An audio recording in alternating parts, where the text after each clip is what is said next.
A ver, las reformas. Es que es interesantísimo esto. Reformas, pero esas son las 19 más importantes. Esas nada más son las. Y luego les dejo de tarea a ustedes que me digan cuáles reformas hicieron los gobiernos del PRIAN en beneficio del pueblo. A ver si me encuentran una. Miren, en mayo del 89, al inicio del gobierno de Carlos Salinas, el PRI y el PAN avalaron el Plan Nacional de Desarrollo 1989-1994, que permitió la venta de importantes empresas públicas al sector privado. El 27 de junio de 1990, el PRI y el PAN reformaron el artículo 28 constitucional para entregar bancos que eran propiedad de la nación, eliminando el párrafo que reservaba al Estado la prestación del servicio público de banca y crédito. Esto para los jóvenes, porque el que nació en el 90 tiene ahora, ¿cuántos años? 33. Es el 6. El 6 de enero de 1992, el PRI y el PAN modificaron el artículo 27 constitucional para poner a la venta las tierras ejidales. El 6 de mayo de ese mismo año, los legisladores del PRI y del PAN cambiaron la ley minera para entregar concesiones a particulares hasta por 50 años para la explotación de oro, plata y cobre. Eliminaron los límites de la superficie que podría ser concesionada.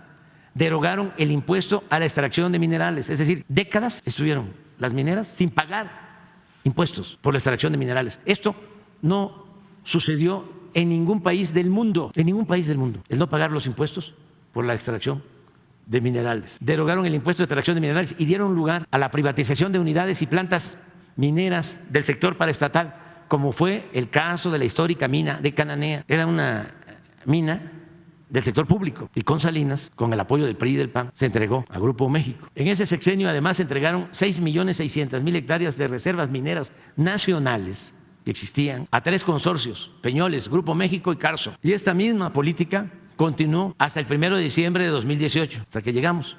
No hemos entregado una sola concesión desde que llegamos. En 36 años se concesionaron 90 millones de hectáreas, es decir, 45% del territorio nacional para la explotación minera. Ni siquiera en el Porfiriato se llevó a cabo una enajenación de suelo patrio tan descarada. Y vaya que con Porfirio se despojó a los pueblos originarios de sus tierras, se crearon las llamadas compañías deslindadoras, todo lo que eran las tierras comunales se declararon tierras nacionales y se vendieron a precios muy bajos a los grandes terratenientes. El 22 de diciembre de 1992, los legisladores aprobaron una ley de secundaria, esto es muy interesante, también con Salinas, que a contrapelo de la Constitución permitió a empresas privadas, principalmente extranjeras, generar energía eléctrica. Hoy tales empresas le venden a la Comisión Federal de Electricidad o a particulares el 46% de la energía eléctrica que se consume en el país a precios elevadísimos.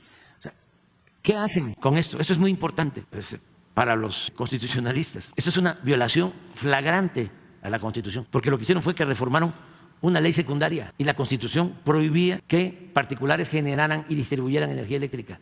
Y mediante esta ley secundaria, en contra de lo establecido por la Constitución, empezaron a privatizar todo el sector eléctrico. ¿Saben quién estaba de asesor de Salinas? Claudio X González, papá, y se quedó con una empresa de generación de energía eléctrica. Adelante. El 5 de marzo de 1993, el PRI y el PAN aprobaron la reforma al artículo 3º constitucional para limitar la gratuidad de la educación pública solo a nivel de primaria y secundaria. Antes de esta reforma, la educación pública era gratuita en todos los niveles de escolaridad.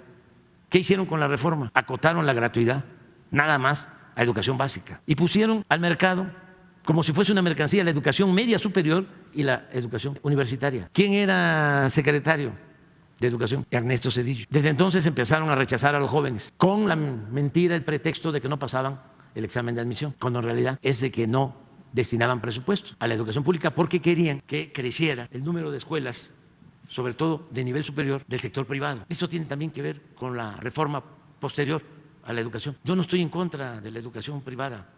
El que tiene para pagar una escuela privada lo puede hacer, está en su derecho, pero el Estado está obligado a garantizar la educación pública, gratuita, de calidad, en todos los niveles de escolaridad. La educación como la salud no son privilegios, son derechos del pueblo. ¿Qué pasó con esta política? Pues aumentó la matrícula de las escuelas privadas. Al principio, cuando empezaron a proliferar las universidades privadas, creció la matrícula. Pero llegó un momento en que se estancó, porque ¿de dónde iba a sacar la gente dinero para pagar colegiaturas por muy baratas, de 3,000, de 5,000 pesos mensuales? Un hijo de campesino, un hijo de obrero, ¿de dónde? El 18 de marzo del 95, la mayoría del PRI en la Cámara, esto fue lo de que hablábamos de la Roque Señal, aumentó el IVA del 10 al 15%. El 12 de mayo del 95, el PRI y el PAN reformaron la ley reglamentaria del servicio ferroviario, PRI-PAN, para privatizar Ferrocarriles Nacionales de México y venderlo a empresas nacionales y extranjeras. Tan descarado fue este atraco que al terminar su sexenio, el expresidente Ernesto Zedillo se fue a trabajar como asesor del Consejo de Administración de una de las empresas que se quedó con la mayor parte de la infraestructura ferroviaria del país. Como esto pasó en el 95, ¿cuántos años tienen ahora los jóvenes que nacieron en el 95? 28. El 23 de mayo de 1996, el PRI y el PAN aprobaron la ley del sistema de ahorro para el retiro, las AFORES, que se entregaron de esa forma a operadoras financieras privadas nacionales y extranjeras.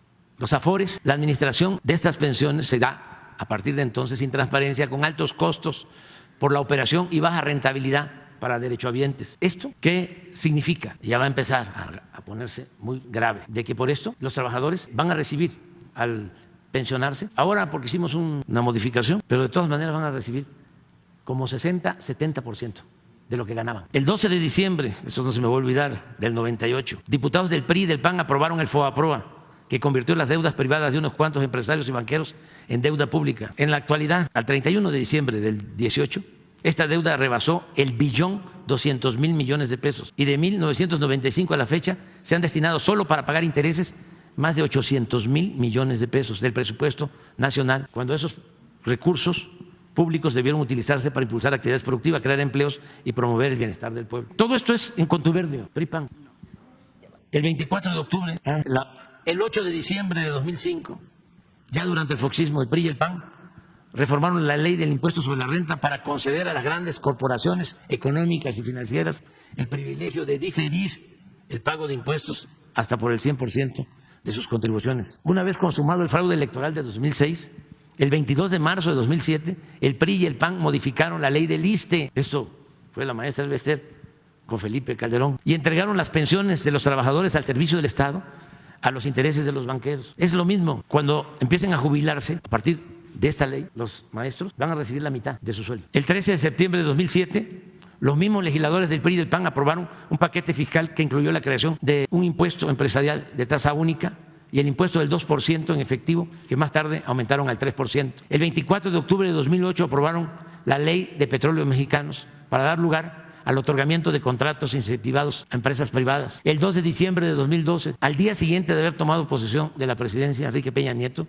firmó con los partidos PAN, PRI y PRD el llamado Pacto por México, con el cual acordaron profundizar en las privatizaciones del sector energético, la educación, la seguridad social y las comunicaciones, así como reformar leyes fiscales, laborales y hacendarias, todo en beneficio de la clase dominante del país y de los intereses extranjeros. Poco antes, el 30 de noviembre de 2012, diputados y senadores del PRI y del PAN aprobaron la reforma laboral que eliminó derechos históricos a los trabajadores al permitir la subcontratación, eso ya lo resolvimos, el outsourcing famoso, el pago por horas y sin prestaciones sociales. El 13 de diciembre de 2012, la Cámara de Diputados aprobó la mal llamada reforma educativa, que tenía como consigna someter al magisterio y avanzar en la privatización de la enseñanza. El 18 de diciembre de 2012, el Senado aprobó las reformas constitucionales en materia de telecomunicación, modificaron artículos para garantizar el derecho de las empresas, pero no de los ciudadanos, y permitir la censura previa y violando el derecho a la privacidad. Además, los legisladores dejaron fuera a las radios comunitarias indígenas y a los derechos de las audiencias. La Ley Federal de Telecomunicaciones creó el Instituto Federal de Telecomunicaciones para evitar el monopolio, para evitar que en las telecomunicaciones no hubiesen monopolios. ¿Sí? Para eso fue. Le llaman agentes preponderantes. Si me permite otra pregunta, presidente. A ver, deja que yo termine. Ya estamos terminando. ¿A dónde vamos? En octubre del 17, el Senado aprobó nuevos cambios a la Ley de Telecomunicaciones. El 17 de octubre del 13, la Cámara de Diputados aprobó la reforma hacendaria, que significó cobrar más impuestos a la mayoría de los contribuyentes, manteniendo los privilegios, súbele, hasta ahí, fiscales para las grandes empresas y los bancos. No conformes con el avance de las privatizaciones del petróleo mexicano y la Comisión Federal de Electricidad, el 11 de diciembre de 2013, los senadores del viejo régimen aprobaron la reforma energética para entregar el 20% del potencial petrolero del país a empresas particulares, nacionales y extranjeras. En fin, esto no.